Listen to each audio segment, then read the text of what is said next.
Elə onu deyirəm də təzədə satmışam Gürcüstana. Bir dəqiqə xahiş edirəm. Abacı, sən nə olub? Qalın qaradı, sifət eləyib oturursan. Bir dilən görüm nə olub da? Demək istəyirəm amma çox utanıram mən. Yo, nədən utansa denən? Mən üzüyümü itirmişəm. Mən aldığım üzüyü. Hə, nişan üzüyümü.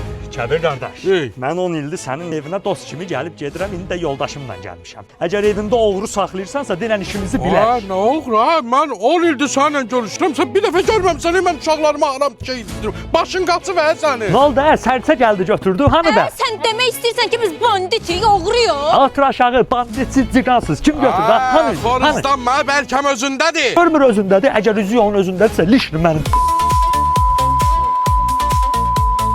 Bir dəqiqə dayanın, dalaşmayın. Mən üzüyü tapdım mən. Hardan tapdın? Bu birisi əlimdəymiş. Elə onu deyirdim. Təzə satmışam Gürcüstan. Nəyə gülürsən ki, əziz qardaş? Qardaşı çıxart, əziz eybi yoxum deyir.